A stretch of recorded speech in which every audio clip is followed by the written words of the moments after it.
Beirut, a city that has seen centuries of empires rise and fall. A city celebrated for its beauty, its resilience, and its people. But on August 4th, 2020, in just a matter of seconds, it became the site of one of the most devastating non-nuclear explosions in history. This is the story of what happened, why it happened, and how an entire city was changed forever. It began in a way few disasters do, with a ship no one expected, a cargo no one wanted, and a bureaucratic limbo that would last for years. In September 2013, the MV Rosas, a moldy, aging cargo ship flying a Moldovan flag, docked in Beirut. It was supposed to head to Mozambique, carrying 2,750 metric tons of ammonium nitrate, a highly explosive chemical commonly used in fertilizer and mining. But the ship never left. Owned by a Russian businessman and operated by a dubious shipping company, the vessel was detained for multiple violations. The crew was stranded, unpaid, and malnourished, before being rescued by a Lebanese court order. The cargo? Abandoned, offloaded, and stored in Hangar 12 at the port of Beirut. Over the next 6 years, Lebanese customs officials sent at least 6 letters to the judiciary warning of the danger. The ammonium nitrate was unstable. It needed to be removed or destroyed, but the warnings went unanswered. August 4th, 2020 started like any other summer day in Beirut. It was hot, humid, and tense. The country was already reeling from an economic collapse, political paralysis, and the COVID-19 pandemic. The city was exhausted, but unaware that it was also a ticking time bomb. Around 5:40 p.m., a fire broke out at the port of Beirut. Smoke could be seen rising from Warehouse 12. Videos began to circulate on social media. What initially appeared to be an industrial fire was about to escalate. Fireworks stored nearby began to detonate, sending sparks and flames into the sky. Unbeknownst to the responding firefighters, the blaze was heating up the tons of ammonium nitrate stored just meters away. At 6:07 p.m. local time, the explosion obliterated the port. A reddish-orange mushroom cloud towered into the sky. A shockwave, equivalent to a 3.3 magnitude earthquake, rippled through the city at supersonic speed. Buildings crumbled. Glass shattered across miles. Cars were flipped. Concrete turned to dust. People as far as 10 kilometers away felt the impact.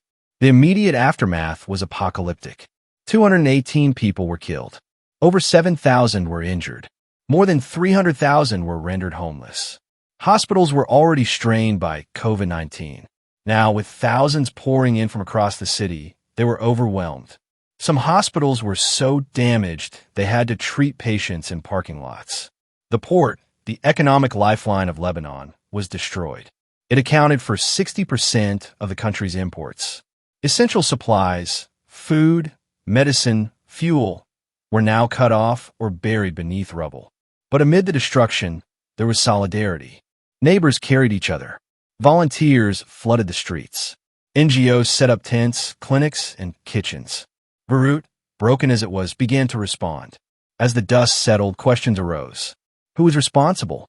How could such a dangerous substance sit for years, mere meters from residential neighborhoods, without action? Investigations were launched, both domestic and international. The Lebanese government promised swift justice, but trust was already shattered. The public had little faith in a system plagued by corruption, cronyism, and impunity.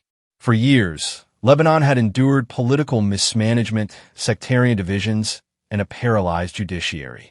And now, that failure had cost lives. Just days after the explosion, thousands took to the streets. They blamed not just a handful of officials, but the entire ruling elite. Tear gas, rubber bullets, and chaos filled the downtown. On August 10th, Prime Minister Hassan Diab announced the resignation of his government. But resignation was not justice. The investigation into the Beirut blast became a mirror of the country's dysfunction. Judges were intimidated. Some resigned. Evidence went missing. Politicians used parliamentary immunity to avoid questioning. In late 2021, Judge Tariq Baitar took over the investigation. He issued arrest warrants. He tried to summon ministers. And for that, he was met with lawsuits, protests, and threats. The judiciary fractured. The investigation stalled. And yet, the families of the victims did not relent. They stood outside courthouses for months. They marched through the streets. They held candlelight vigils. Their pain and their perseverance became the conscience of the nation. Beirut has always found a way to rebuild. In the years since the explosion, parts of the city have recovered. International aid and grassroots activism helped restore schools, homes, and hospitals. Neighborhoods like Jamaiza and Mar Mikhail, once vibrant, then devastated, have come back to life. But the deeper wounds remain. The crater where the explosion occurred still gapes, as if to remind the city of what was lost and what remains unhealed. The grain silos, partially destroyed, became both a symbol and a tomb. Some families insisted they not be demolished, believing the remains of their loved ones were still buried within. Lebanon today stands at a crossroads. The economy has collapsed. Inflation is rampant. Electricity is intermittent. Many have emigrated.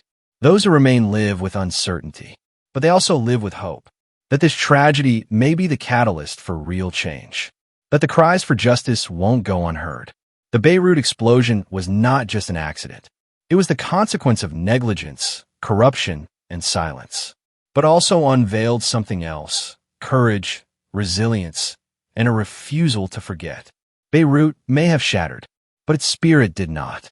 The fight for justice continues, and until truth is found, the city will carry its scars, not as shame, but as a reminder of what was lost and what must never be allowed to happen again. In memory of the lives lost, in honor of those still seeking justice. If you found this story meaningful, consider leaving a like, sharing it with others, and subscribing for more historical and investigative documentaries. Thank you for watching.